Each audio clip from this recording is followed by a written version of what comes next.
कि भगवान राम का सर्वाधिक समय जिस स्थान पर पूरा हुआ वहां से हमारी पहली यात्रा निकली थी। दूसरा जो 4 स्थान थे वो नीमच, मंडला, श्योपुर और खंडवा, इन स्थानों से 5 यात्राएं प्रारंभ हुई और हमें गर्व है कि हम 210 विधानसभाओं तक इन 5 यात्राओं के माध्यम से पहुंचे। दूसरा मेरा मुख्य मुद्दा है वो है महिला सशक्तिकरण का। आदरणीय प्रधानमंत्री जी का, चाहे वो मुख्यमंत्री रहे हो या प्रधानमंत्री रहे, सदैव उनका महिला सम्मान और सशक्तिकरण का उनका संकल्प उनके जीवन में हमें दिखता है। और मैं समझता हूँ कि मैं योजनाओं की संख्या बता रहा हूँ, लेकिन जो दृष्टिकोण है कि महिला सम्मान और स्वाभिमान के लिए मोदी सरकार की योजनाएं कैसे क्रियान्वित है। 3.5 करोड़ प्रधानमंत्री आवास बने, जिसमें आधे से अधिक महिलाओं के नाम पर। 11 करोड़ शौचालय बने, जो महिला सुरक्षा और सम्मान की दृष्टि से सबसे महत्वपूर्ण कार्य था।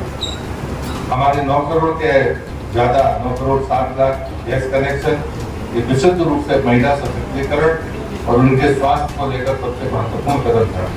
और अब जब जल जीवन मिशन शुरू हुआ था 2019 में, और आज 4 साल के भीतर भी काम तो समय पे शुरू हुआ था, घोषणा के 4 साल पूरे हुए हैं और 13 करोड़ परिवारों को पाइपलाइन से पानी घर तक पहुंच गया। इसका एक आंकड़ा और मैं कहता हूँ कि मध्य प्रदेश सरकार का जो महिला सशक्तिकरण का काम है, वो तो जन्म से लेकर उसके हर पड़ाव पर मध्य प्रदेश सरकार ने अपनी योजनाएं दी है। उनसे आप भली भांति परिचित है। और इसलिए मैं मानता हूं कि मोदी सरकार हो या शिवराज जी की सरकार, महिला सशक्तिकरण पर जितना काम हमारी सरकारों ने किया है उसके लिए मुझे पुनरावृत्ति करने की जरूरत नहीं, लेकिन ये संकल्प मैं दोहराता हूँ। और उस संकल्प का जो दूसरा चरण है, जबकि हम एक बात को मैं स्पष्ट करना चाहता हूँ कि भारतीय संस्कृति और हमारी सनातन परंपरा में महिला का स्थान सर्वोच्च रहा है। हमने बराबरी का दर्जे की बात नहीं की है। हमने प्रकृति की उत्पत्ति के सिद्धांत में आचार्य शंकर ने कहा कि प्रकृति को पैदा करने वाली मातृशक्ति है। और हम सनातन की उस परंपराओं के बाद 1000 साल की गुलामी ने हमको घूंघट के पीछे कर दिया, दरवाजे के भीतर कर दिया। उस बात से निवृत्ति पाने के लिए अभी संसद ने दोनों सदनों ने महिला आरक्षण बिल को पास किया है। इसको सिर्फ राजनीतिक भागीदारी के तौर पर नहीं देखना चाहिए, बल्कि मैं आपसे विनम्रता पूर्वक कहूंगा कि हमारी भारतीय संस्कृति को सर्वोच्च पायदान तक पहुंचने के लिए ये पहली सीढ़ी होगी, क्योंकि उनकी मेधात पर कभी संदेह नहीं होना चाहिए। इस मंशा के साथ में भारतीय जनता पार्टी ने अपना काम शुरू किया। तीसरी बात है सफलताओं और उपलब्धियों की। मैं इसके विस्तार में नहीं जाऊंगा, मैंने कुछ आंकड़े आपको दिए, लेकिन चूंकि हम बुंदेलखंड में बैठे हैं तो मैं चयन बेतवा की बात जरूर करूंगा। श्रद्धेय अटल बिहारी वाजपेयी जी ने सबसे पहले नदी जोड़ने की बात की थी, और आज हमारे कर्मियों की प्रधानमंत्री ने उसको मूर्त रूप देने का काम किया है। और मैं इस बात के लिए उत्तर प्रदेश के मुख्यमंत्री आदरणीय योगी जी का, मध्य प्रदेश के मुख्यमंत्री आदरणीय शिवराज जी का हृदय से आभारी हूँ, क्योंकि मैं उस विभाग का मंत्री हूँ। मोदी जी के नेतृत्व में दोनों की सहमति ने पहली बार 2 नदियों के जोड़ने के अभियान को सफलता प्रदान की है। और बजट में हमने इसमें 44,000 करोड़ रुपए रखे हैं। और इसके जो परिणाम आएंगे बुंदेलखंड में, वो 10.62 लाख हेक्टेयर जमीन पर सिंचाई होगी और 62 लाख लोगों को पीने का पानी मिलेगा। 103 मेगावाट जल विद्युत और 27 मेगावाट सौर विद्युत इस पर पैदा होगी। मैं इसके विस्तार में नहीं जाऊंगा, लेकिन एक आंकड़ा मैं जरूर कहूंगा। 1950 में देश में जो सर्वेक्षण हुआ था उसमें इस बात का साफ संकेत था कि दुनिया की 18% आबादी भारत में रहती है, लेकिन जो पीने का मीठा पानी वो दुनिया की तुलना में हमारे पास कुछ 4%। ये 1950 का आकलन था, लेकिन कभी भी इसके आगे बढ़कर अगर किसी ने काम किया तो सबसे पहले संजय गांधी ने कहा और उसके बाद सीधे मोदी जी ने इस काम को मूर्त रूप दिया। पिछले बजट में हमने 5 नदी जोड़ो परियोजनाओं के नाम लिखे थे। यदि इन पर राज्य सहमति देता है तो भारत सरकार पैसा देगी। उसमें केंद्रित वाला और जब दोनों राज्य सरकारों ने सहमति दी तो हमने उसको 44,000 करोड़ दिए। लेकिन 4 जो हमने बजट में नाम लिए थे उन पर सहमति नहीं बनी। ये बात देश के हर प्रमुख व्यक्ति को सोचना होगी कि देश की आजादी के जब 100 वर्ष हो गए, अभी हम ग्रामीण क्षेत्र में एक व्यक्ति को 55 लीटर पानी देने का हमारा संकल्प है, लेकिन 20 साल बाद इसी एक व्यक्ति को हमें 100 लीटर पानी देना पड़ेगा उसकी जीवन शैली के कारण। ये जो आकलन है ये आकलन साइंटिफिक आकलन है और इसलिए पानी के महत्व के बारे में हमें सोचना होगा। कैनबेकवा हो या अमृत सरोवर हो, ये हमारी बड़ी सफलता है। आखिरी में मैं ये कहूंगा कि जो नल जल योजना है जो मेरे विभाग का काम है, उसमें मध्य प्रदेश सरकार की मैं बात करूंगा कि मध्य प्रदेश सरकार में इसमें 1.2 करोड़ परिवार मध्य प्रदेश में थे और 13.5 लाख परिवारों को 12% नल जल से पानी 2019 में मध्य प्रदेश में था। 2021 में जानबूझकर वर्ष बोल रहा हूँ, इन 2 वर्षों में जो काम हुआ है वो 2% हुआ है। 17.7 लाख परिवारों को पानी पहुंचा और 15.8% लोगों तक मध्य प्रदेश में 2000 में पानी पहुंच पाए। और उसके बाद जैसे शिवराज जी की सरकार आई, कमलनाथ और कांग्रेस की सरकार जाने के बाद, तो इन बचे हुए सालों में ये आंकड़ा 64 लाख परिवारों तक यानी 58% लोगों को पानी पहुंच गया। ये तुलना मेरी प्रार्थना है कि जरूर होनी चाहिए और मैं जन आशीर्वाद यात्रा के लिए सिर्फ इतना ही कहूंगा कि भारतीय जनता पार्टी का नैतिक साहस है। कितने लंबे समय सरकार में रहने के बाद जिस मतदाता के भरोसे सरकारें बनती हैं, अपने कामकाज को लेकर उसके दरवाजे पर हम जाते हैं और इसे जन आशीर्वाद यात्रा में एक पक्ष है।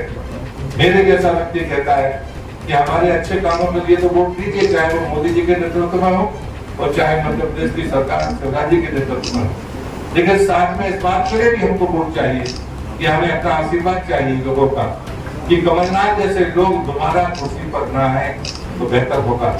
एक मुद्दा था छिंदवाड़ा का कनाल प्रोजेक्ट का, जिसमें कम से कम 5 पानी की परियोजनाएं और उसमें जो पैसा आया वो पैसा एडवांस कर दिया, क्योंकि मैं जब तक कोई प्रमाणित नहीं होता मैं बोलता नहीं हूँ, क्योंकि ये मामला मैंने हाथ में लेकर प्रधानमंत्री ऑफिस तक पहुंचाया था कि सीधे 400 करोड़ एडवांस निकल गए और एक ईंट भी नहीं घटी गई और एडवांस पैसा पार्टी को पहुंच गया और वो मेंटाना कंपनी थी जिसको वो पैसा दिया गया। मैं कमलनाथ से कहूंगा, कांग्रेस से कहूंगा कि मेरी बात का जवाब दीजिए। आप भ्रष्टाचार की बातें करते हैं, ऐसे लोग जो कुर्सियों पर बैठकर सरकारी धन को अपना और अपने चहेतों को देकर बाद में उससे खरीद फरोख्त का काम करते हैं, ऐसे लोग मध्य प्रदेश की कुर्सी पर नहीं होनी चाहिए। और इसलिए जन आशीर्वाद यात्रा का मकसद एक पक्ष था कि हम अपने कामकाज को लेकर जनता के बीच में जाएं और दूसरा पक्ष था कि इन भ्रष्टाचार करने वाले प्रवृत्ति के लोगों के खिलाफ लोगों को जागृत करने का काम भी हम करें। मैं एक जो मुझे लगता है कि हम सागर में प्रयास कर रहे हैं, सागर जिले के बारे में जरूर मैं एक आंकड़ा दूंगा कि सागर में कुल गांव सागर जिले में 1901 है, जिसमें जो मल्टी विलेज स्कीम है उसमें 1660 गांव को कवर किया गया है। और जो नल जल योजना है वो सामान्यतः, क्योंकि कल के दिन आपको भी इसका आकलन जरूर करना चाहिए, जो 9 मल्टी विलेज स्कीम है इसमें 1660 गांव है, जिसमें सागर के भी है, जिसमें बक्सवार भी है, उसमें बड़ा मलेरा भी है, यहाँ रायसेन भी है, कुछ गांव दमोह के भी है, लेकिन अधिकांश गांव 90% से ज्यादा गांव सागर जिले के हैं।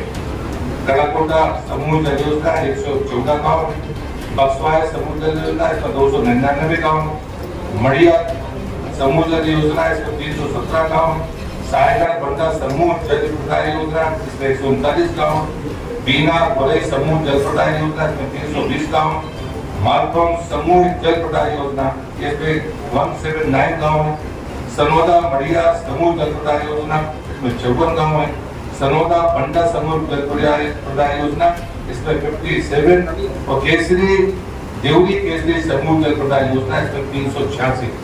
एक बात मैं जरूर इसमें ऐड ऑन करना चाहता हूँ, 52 ऐसे गांव सागर जिले में हैं जिनके पास पानी का सोर्स नहीं है। और हमने जब आपने नीति बनाई थी तो हमने इसमें तय किया कि अगर सिंगल विलेज स्कीम बन नहीं सकती कि अभी पानी का सोर्स नहीं है, जिनको जल निगम ने अपने साथ जोड़ दिया है, क्योंकि अगर ये गांव छूट जाएंगे तो फिर इनके पास में पानी मुहैया नहीं हो सकता। इतने बारीक लेवल पर भी सरकार विचार करती है। इस नाते मैंने आपको ये आंकड़ा दिया है, और जो यहाँ पर पीएचई की संचालित नल योजनाएं हैं उसमें भी लगभग 400 वो ओवरलेप हमने की है।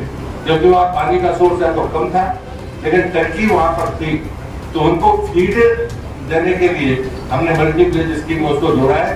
अंदर की व्यवस्था हम नहीं देखेंगे, लेकिन वो जो योजना चल रही है उसमें पानी की कमी ना आए, तो जहाँ से राइजर पाइपलाइन जा रही है हमने उनको मदद की है। तो ये कई जगह पर ओवरलैपिंग मिलेगी, और ये ओवरलैपिंग पर आपको जरूर कभी जाए फील्ड पर तो देखना चाहिए। जिले में हमने जब आकलन किया, क्योंकि अगर हर घर जल का संकल्प हमें पूरा करना है तो हमें स्वचालित योजनाओं के मूल्यांकन का काम भी करना चाहिए। ये थर्ड पार्टी इंस्पेक्शन भारत सरकार करती है, और उसमें हमको पता चला कि 47 नल जल योजनाएं जिले में अभी बंद है, और इसलिए उनके प्रारंभ होने का काम भी शुरू होगा।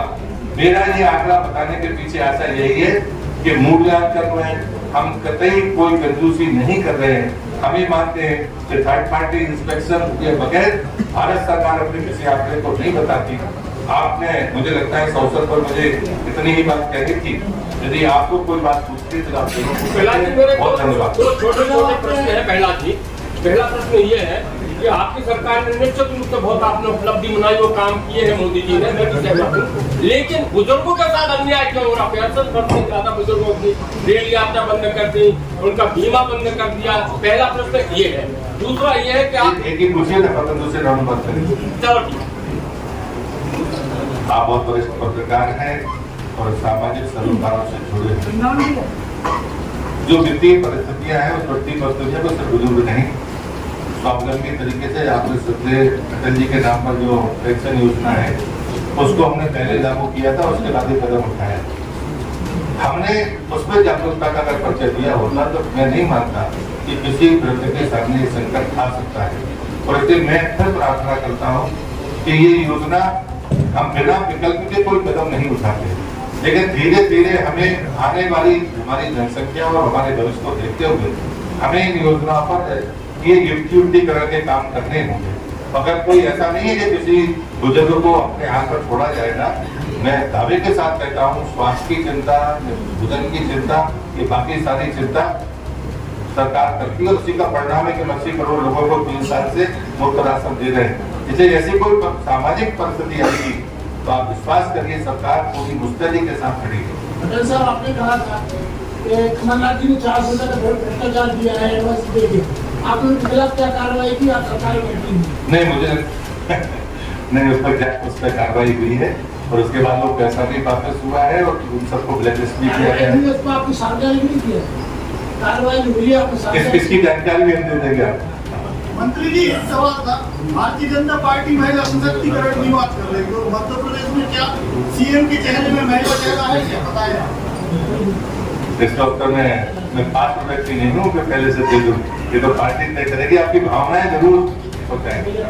ओबीसी महिला आरक्षण को लेकर उन्होंने नाराज है, क्या वजह है इसकी? क्या मानना है? मुझे लगता है कि देखिए, हमें 2-3 बातें समझनी चाहिए। मैं किसी की बात को उत्तर नहीं दे रहा हूँ, लेकिन अभी तक जो हमारी संवैधानिक व्यवस्था है, नौकरी में पिछड़ों को आरक्षण है, लेकिन विधानसभा और लोकसभा के निर्वाचन में पिछड़ों को आरक्षण अभी नहीं है संसद के भीतर। जब तक वो बात तय नहीं हो जाएगी, तब तक आप दूसरे कंपोनेंट में महिला कैसे आ सकती है? इस बिल में भी SC, ST और सामान्य 3 ही कैटेगरी में हमारे लोकसभा और विधानसभा के निर्वाचन में आरक्षण है, और इसलिए सरकार ने बड़ा स्पष्ट कहा है SC का जो आरक्षण है उसका 1/3 उसी में से महिला को देंगे, क्योंकि वो पूर्ण से पहले से चल रहा है। SC में भी ऐसे ही, और जो सामान्य बचा हुआ जो संख्या होगी उसका 1/3 महिला आरक्षण होगा। और इसलिए मुझे लगता है कि जब संसद वहां पर पिछड़ों को विधानसभा और लोकसभा में आरक्षण देगी तो स्वाभाविक तरीके से फिर महिला आरक्षण उसमें हो सकता है। पटेल साहब, उमा भारती जी ने भी कहा है जाति जनगणना पर क्या स्टैंड है आपकी पार्टी का? जाति जनगणना पर क्या स्टैंड है हमारे पास? नहीं, मुझे लगता है कि हम साइंटिफिक तरीके से सोचते हैं, और अभी जो जनगणना होगी तमाम तरह से लोगों की राय आई है, और उसमें परिसीमन आयोग के साथ जब ये चीजें तय होंगी तब उस पर विचार होगा। आज तो सीधे टिप्पणी करना मुझे ठीक नहीं। उमा भारती जी ने सर कहा है कि जब तक महिला ओबीसी आरक्षण नहीं होगा तब तक ये सही नहीं रहेगा, महिला सशक्तिकरण का बिल आ रहे हैं। मैंने जवाब दे दिया। उन्होंने ये भी कहा आपने बताया कि पार्टी में से होगा इससे महिलाओं को आरक्षण देगी, एससी में से 33% देगी, सामान्य में से 33%, अलग से कहाँ हुआ 33%? आपने तो उनको जो दिया गया उनमें से छुड़ा के महिलाओं को दे रहे हैं। आपका अलग से जब माना जाता, जब इनके साथ साथ अलग से 33% आप पूरे 430 में से करते। ये तब तो लोगों ने दिए था। आप ही ने कहा है। बसपा ने कहा था, जो आप कह रहे हो वो बसपा ने कहा था। उसके बाद सरकार का स्टेटमेंट आया। सही तो नहीं 33% ओवरऑल में 33%। अभी तो शुरुआती पहली बार हुई थी, पारित हो गया, नहीं तब तक तो हम कंसर्न बने हुए थे। अभी तो फिलहाल धन्यवाद दीजिए कि ये चीजें आरक्षण होगा। लेकिन जो बात आप कह रहे हैं ये बसपा का स्टेट था जिसको सरकार ने खारिज किया और तय किया कि 33% देंगे। वो 33% का सबसे सरल तरीका है कि कोई न्यायालय में जाके आपत्ति ना करे, कोई PLI न लगाए। उसका बेहतर तरीका कि जो निर्धारित आरक्षण है उसके 1/3 को कवर करेंगे तो 33% तो हो ही रहा है, तो 33% होगा। आपने अभी कहा कि सनातन धर्म में महिलाओं को सर्वोच्च स्थान में मानी जाती है। तो आपने कहा कि राजनीति को बराबरी की बात हम नहीं करते, परंतु उसको विचार करने की बात करते हैं। हाँ, वो आपने धर्म की बात कही, राजनीति की बात हो रही ना। राजनीति में तो आज तक भी महिलाओं के लिए बराबरी बहुत पीछे, ये वास्तविकता है। हमें आप सभी स्वीकार करेंगे तो उनको पहले बराबरी पर लाना चाहिए, ना धार्मिक क्षेत्र की बात या सनातन धर्म की बात तो हटके।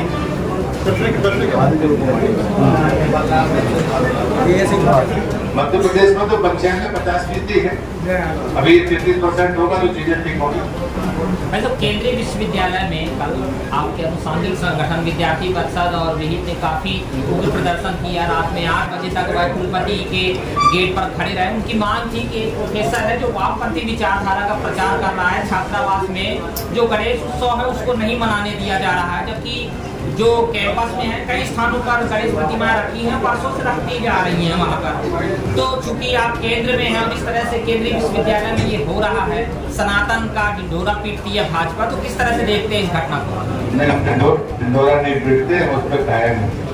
ढिंढोरा नहीं पीटते, हमारी पृष्ठभूमि में नहीं कभी कायम आए नहीं कि जो घटना आप बता रहे हैं वो निश्चित रूप से संज्ञान में ली गई है। सांसद जी, राजकुमार बिधोड़ी सांसद के मामले में क्या डबल मत करिए ना, आप एक बार कुछ मैंने कहा देखो सवाल है।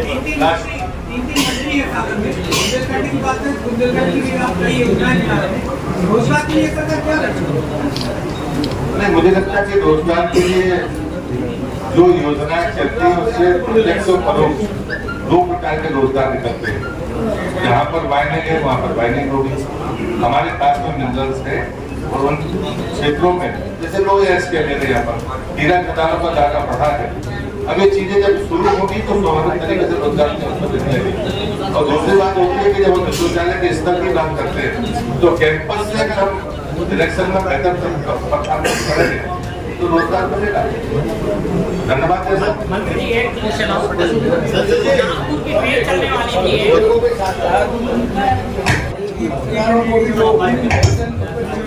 तो YouTube पर देख रहे हैं तो हमारे चैनल को सब्सक्राइब करें और बेल आइकन को दबाना ना भूलें। अगर आप Facebook पर ये वीडियो देख रहे हैं तो हमारे पेज को लाइक